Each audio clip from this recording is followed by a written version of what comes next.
ସହଜରେ କନ୍ଦା ଶିଖଉଛି ସେ କାନ୍ଦିବା ଶିଖଉଛି ସିଏ ହସିବା ଶିଖଉଛି ସିଏ ଯିଏ କାନ୍ଦ ଶିଖେଇ ପାରେ ସିଏ ହସ ଶିଖେଇ ପାରେ ଯିଏ ଜନ୍ମ ଦେଇପାରେ ସେ ସବୁ କିଛି କରିପାରେ ତେଣୁ ସେଇଥିପାଇଁ ତାକୁ କହନ୍ତି ବ୍ରହ୍ମ।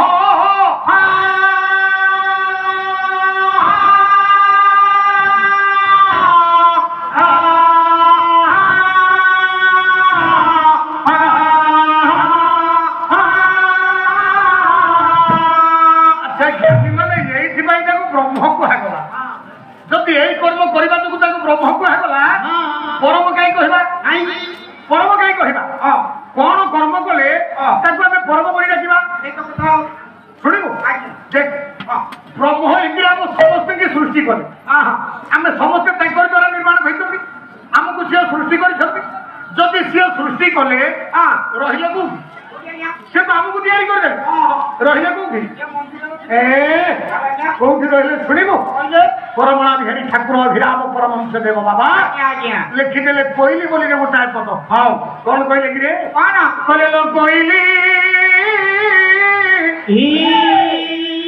ଘର ସ୍ୱାମୀ ଘରେ ଶୋଇଛନ୍ତି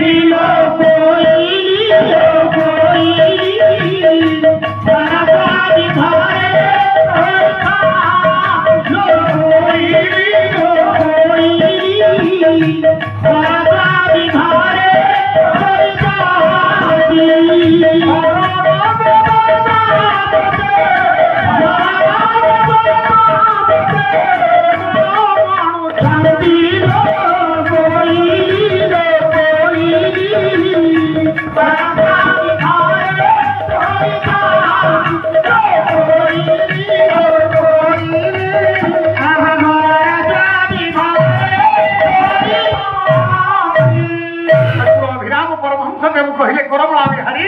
କହିଲେ ଲୋ କୋଇଲି ଘର ସ୍ୱାମୀ ଘରେ ଶୋଇଛନ୍ତି ଘରର ଦେବତା ମଧ୍ୟ ପରମଣ ଅଛନ୍ତି ଘର ସ୍ୱାମୀ ଘରେ ଶୋଇଛନ୍ତି ମାନେ କପିଳ ମତେ କହିଲୁ ଧନ କହୁନାହାନ୍ତି ତୁ ଗୋଟିଏ ଘର ତିଆରି କରୁ ତୋ ଘରେ ତୁ ରହିବୁ ନା ମୁଁ ରହିବି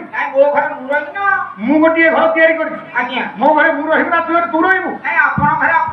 ଘରର ମାଲିକ ଯିଏ ସେ ଘର ଭିତରେ ରହେ ନା କପିଳ ଯୋଉ ଘରକୁ ଯିଏ ତିଆରି କରିଥାଏ ଯଦି ସିଏ ତାରି ଘରେ ରହେ ଜ୍ଞାନୀ ମାନେ ଶରୀରଟା ଗୋଟାଏ ଘର ଇଏ ଶରୀରକୁ ଗୋଟାଏ ଘର ବୋଲି ଚିନ୍ତା କରାଯାଉ ଇଏ ଶରୀର ରୂପକ ଘରକୁ ଯିଏ ତିଆରି କରିଛି ତା ଭିତରେ ସେଇ ରହିବ ନା ଏ ଘରକୁ ଯିଏ ତିଆରି କରିଛି ସେଇ ତା ଭିତରେ ରହିବ ମୁଁ କହୁନି ଖାଲି ଠାକୁର ଅଭିରାମ ନୁହନ୍ତି ଆଉ ଜଣେ ବାବାଜୀ କହିଦେଲେ କହିଲେ ନେଉ ବିନ୍ଧାଣିରେ ତୋତେ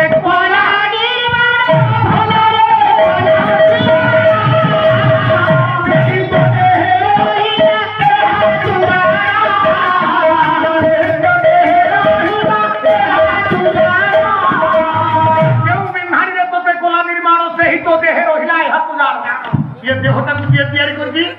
ଜାଣିବ ତା ଭିତରେ ସେ ସେଇଠି ରହିଛି ସିଏ ରହିଛି ତେଣୁ କପିଳ ଯେତେବେଳେ ଏ ଘରଟାକୁ ଯିଏ ତିଆରି କରିଛି ତା ଭିତରେ ସେଇ ରହିଲା କେମିତି ରହିଲା